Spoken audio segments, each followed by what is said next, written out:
Bagaimanapun saya bimbang, penekanan yang agresif untuk mengurangkan defisit fiskal ini akan memberikan kesan kepada rakyat dan ekosistem perniagaan.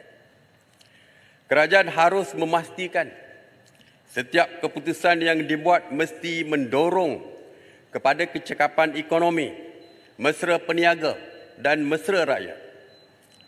Sebagai contoh, salah satu langkah kerajaan untuk mengawal defisit fiskal ialah memperkenalkan rasionalisasi subsidi untuk mengelakkan ketirisan.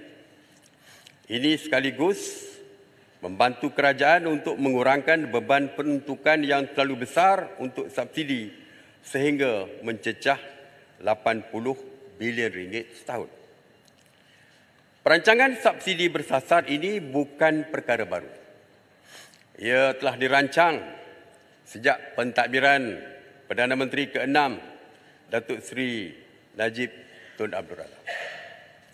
Malah, sewaktu PH menerajui kerajaan ini di bawah kepimpinan Tun Dr. Mahathir, iaitu Perdana Menteri Malaysia ke-6, Menteri KPDN-KK ketika, saya ingat ketika itu, Yang Berhormat Senator Saifuddin Nasution menjadi Menteri KPDN-KK, telah mengumumkan kerajaan ingin memperkenalkan subsidi bersasar ketika itu. Tetapi sehingga hari ini subsidi bersasar masih belum boleh diperkenalkan. Kerana ia memerlukan satu mekanisme yang telus dan cekap untuk memastikan tidak ada siapa pun yang tercicir dan terkesan daripada keputusan ini. Mekanisme ini penting untuk diperhalusi kerana subsidi telah melekat dalam ekonomi sebagai komponen struktural. Subsidi kerajaan tidak hanya tertumpu kepada sektor dan segmen tertentu sahaja, malah merentasi keseluruhan sektor dan pasaran termasuk pasaran buruh.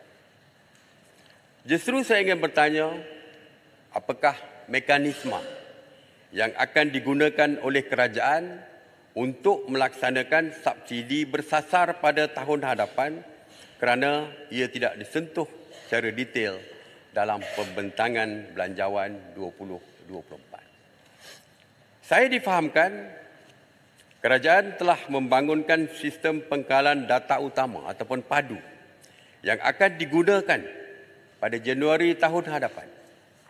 PADU akan menjadi pengkalan data untuk memastikan subsidi ini diberi kepada golongan yang layak sahaja. Persoalannya, apakah sistem ini sudah bersedia? Apakah sistem ini telah diuji keberkesanannya? Kerana kita hanya mempunyai tempoh 2 bulan sahaja sebelum ia dilancarkan.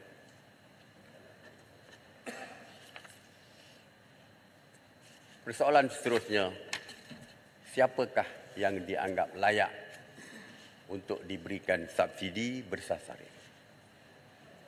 Pelaksanaan subsidi bersasar tanpa mekanisme yang tepat akan menyebabkan rakyat terus terbeban, apatah lagi kos sara hidup yang semakin meningkat. Ketika kerajaan keluarga Malaysia, kita mempertahankan subsidi termasuk memperluaskan lagi kepada ayam dan telur kerana fokus utama kita adalah untuk kesejahteraan rakyat. Walaupun kita tahu kita terpaksa berbelanja besar. Kerajaan memahami rantaian subsidi dalam pasaran yang kita mengambil langkah bertahan sehingga ekonomi dan pendapatan rakyat mengukuh sebagai langkah rasionalisasi subsidi boleh dilaksanakan.